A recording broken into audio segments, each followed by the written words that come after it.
Welcome into Duval Daily presented by GenJag.com. I'm Jordan DeLugo. Thanks for tuning in. We've beaten this Jaguars and Chargers contest to death a little bit here this week. We've done an hour-and-a-half game preview live stream. Got the Believe in Jaguars podcast with Clay Harbor, where we previewed the game. We've done keys to victory. We've done key matchups. Saturday morning, we'll have bold predictions and some more pregame thoughts. And then Sunday, we're going to have game day morning, of course.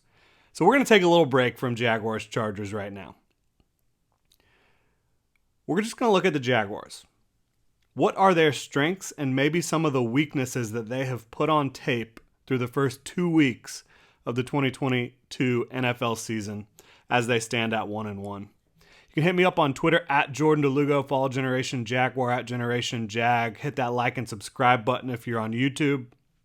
If you want to support the channel further, you can become a channel member or go check out GenJag.com, get some new Duval gear. We've got links in the description below. We'll start with the strengths here. And these are strengths based on what I've seen on tape through the first 2 weeks, that the Jaguars have been consistent in these departments through 2 games. Run stopping. The Jaguars' run defense has been excellent. They've done a really good job at understanding when and where and how opposing offenses are going to attack them with the running game.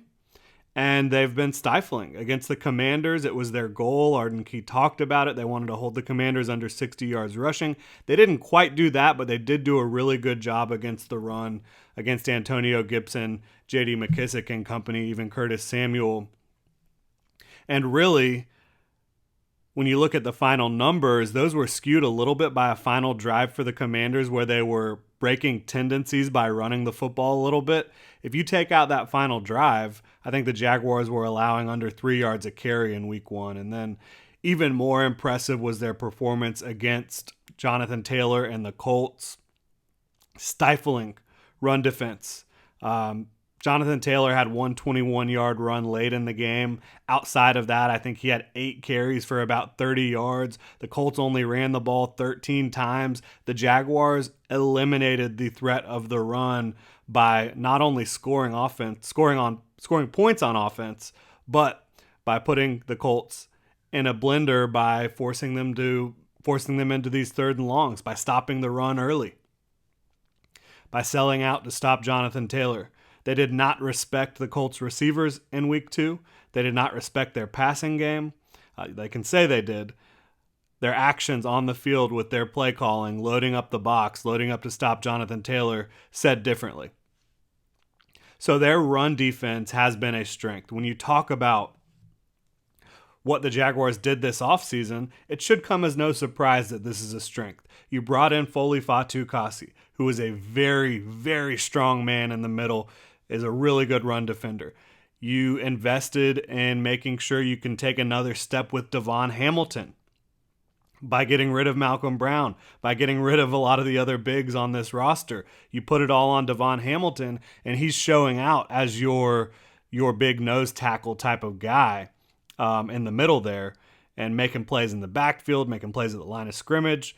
You also have Josh Allen and Trayvon Walker, who are both really good edge defenders against the run.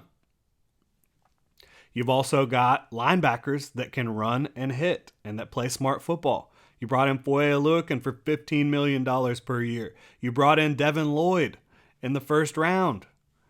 If either of them goes down, you have Chad Muma, who you got a ton of valuable experience and reps with in the preseason while Devin Lloyd was dealing with a hamstring. And then you've got corners who are willing to come up and hit. Tyson Campbell is really good in the run game. Shaquille Griffin will get the job done as well. Darius Williams has not been tested a ton against the run in the slot yet, but you know Andre Sisco and Rayshon Jenkins at safety can also come down and hit and play in the box. So really impressed with the run defense so far. Also, on offense, really impressed with the play design, the play calling, and the overall scheme. It's been a thing of beauty. Hasn't been always executed perfectly on every play. Certainly it wasn't in week 1. But when you look at the play design, the play calling, the timing of the play calling, the way they're setting things up for later in the game, it's been beautiful. The Jaguars probably should have dropped 35 plus points on the Commanders in week 1. They left some plays on the field without question.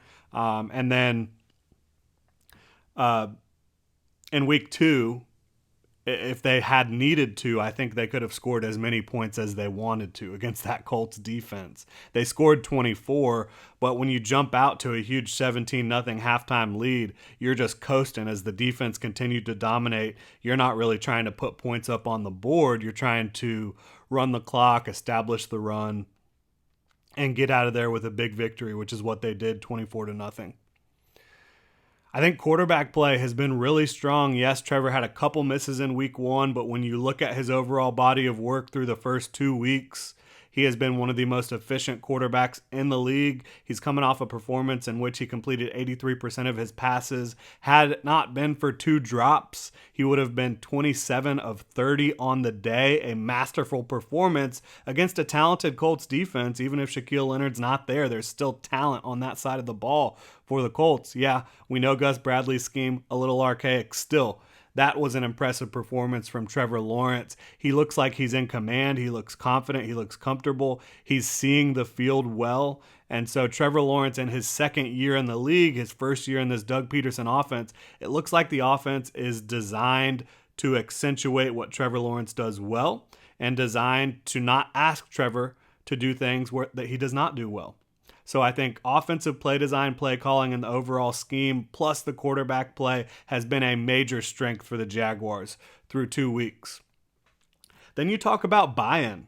This is a team that from the moment Doug Peterson got in the building, he has been proving that he can be a trustworthy coach. He's been proving that he's a smart football coach. He's been proving that he has the players' best interest in mind in every decision that he makes. He knows when to push. He knows when to pull. A former quarterback himself. He's been a coach in the NFL for a long time. His track record combined with how he has acted and performed as a head coach since arriving in Jacksonville has led to complete player buy-in, not only buying into what Doug Peterson's talking about, but the entire coaching staff. They believe that this coaching staff is going to get them prepared and get them ready to win football games. Now, the Jaguars, looking at weaknesses, they haven't really shown any true weaknesses yet. There hasn't been a single area of the game in which they struggled both weeks. But there have been some inconsistencies week to week. There have been some question marks week to week. The pass rush was lights out against the Colts in week 2, but they struggled in week 1 to get pressure against Carson Wentz and the Commanders. Which pass rush is real? I think what you saw in week 2 was they started using a lot of stunts, a lot of movement up front, and that really freed up some of their extremely talented athletes, Josh Allen, Trayvon Walker, some of those other guys, to really start to feast. And I think that's what you're going to see a lot against the upcoming opponents for the Jaguars. But again, didn't really get the job done in week 1. They were not horrible, but they did not get Carson Wentz on the ground enough. They rebounded big in week 2 with 5 sacks. Which pass rush are we going to see? My guess is it's somewhere in the middle as the season moves forward. The offensive line, they've been a little bit up and down, right? Terrific performance in the run blocking department in week 1, but a little bit of a stinker in week 2. Pass pro, it's the reverse. Ugly against the Commanders when the Commanders were running some games up front, but nearly perfect against Indy. So, what are you going to get from this offensive line from week to week? Jawan Taylor's looked consistent over there in pass protection. Brandon Sheriff is one of the best offensive weapons at guard in the league right now. His ability to get out and really create space for runners and ball carriers and also protect his quarterback. I just think you need to see more consistency, both in the run blocking department and in pass protection. I think the talent is there. I think the scheme is there. I think the coaching is there. But you got to get it done at a higher level in both areas of the game. Now, I do think the Jaguars will now be more prepared for a defense that runs stunts and games up front as they face that against Washington and they face that in practice. But they just got to find a groove here with the offensive line and start playing more consistent in both areas. And I will say the Colts have one of the best run defenses in football. They sell out to stop the run in a lot of ways. And so looking at that performance and looking at the game script where the Jaguars were ahead by so much, the Colts knew they were just trying to run the ball. Perhaps if that was a more competitive game, the Colts are trying to focus on coverage a little bit more. You end up having a more efficient rushing attack in that one. We'll see how it plays out. Finally, coverage. Mostly good in week 1, but a couple of big-time busts that lead to big scores. Shaquille Griffin got caught flat-footed against Jahan Dotson at the top of his route. Dotson cut inside. Griffin stayed put. Easy touchdown. Later on, you have Griffin playing some underneath coverage in cover 2 against Terry McLaurin late in the game in the fourth quarter. He's playing very soft, does not get any contact on Terry, gives him a free release, playing off coverage. And then Andre Sisco's a little bit late to get over there. It's an easy touchdown for Carson Wentz, Terry McLaurin, and the Commanders. But then you get into week 2, and this coverage unit looked like a Pro Bowl team, like an all-pro team. Rayshon Jenkins all over the place. Devin Lloyd, linebacker, all over the place. Sisco gets a pick. Tyson Campbell shutting it down. Shaquille Griffin shutting it down. Had a play where he should have picked off a pass. And a lot of that does go back to what's happening up front with the pass rush. If you're creating pressure with your defensive front, it makes it a lot easier for that secondary to make plays. So that all works together. I think you need the pass rush and the secondary working in unison. And if you have that, you can have performances like what you saw against the Colts in week 2. It was a thing of beauty. But you've got to find that balance, find that consistency with this defense. And finally, mental discipline. It beat the Jaguars in week 1. 13 penalties for 90 yards. They really rebounded in week 2. It looks like they're moving in the right direction. They've got to maintain that level of discipline. Does it have anything to do with playing on the road versus playing at home? They were at Washington in week 1. It was a really loud, chaotic environment, and they struggled to stay disciplined with the pre-snap penalties, jumping off sides, false starts, illegal formations, illegal motions, all that stuff. Week 2, you come back home.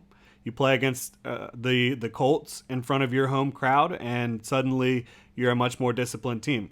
Is that based on the work they did through the week to make sure that they were going to be more disciplined? Or was it just the fact that they were at home, weren't dealing with the loud crowd up in D.C.? We'll find out this week as they travel west to take on the Chargers. They're going to have to get it done in unfamiliar territory. So we'll see how that plays out. Running through this again, though, the Jaguars' strengths, undoubtedly run stopping, offensive play design, play calling, scheme, quarterback play, and overall buy-in. Weaknesses. Don't really have any, but you do have some questions, some inconsistencies. Pass rush, coverage, they need to work in unison. Offensive line, you've got to make sure you're being able to run block and pass protect each game. You're not going to be perfect. I know that. Everyone knows that. But you've got to be a little bit more consistent in both departments from week to week, and you need to have a game where you can do both. Sometimes you're going to have to do both at a high level. And then finally, again, mental discipline. Week 1, it was ugly. Week 2, it was cleaned up. What's it going to look like in week 3? That will do it. Follow me on Twitter at Jordan DeLugo, Generation Jaguar at Generation Jag. Please like and subscribe on YouTube. If you want to support the channel further, you can go pick up a new shirt or hat on genjag.com. Link in the description below. You can also check and see what the channel membership's all about. Really appreciate your support, Duval. Happy Friday.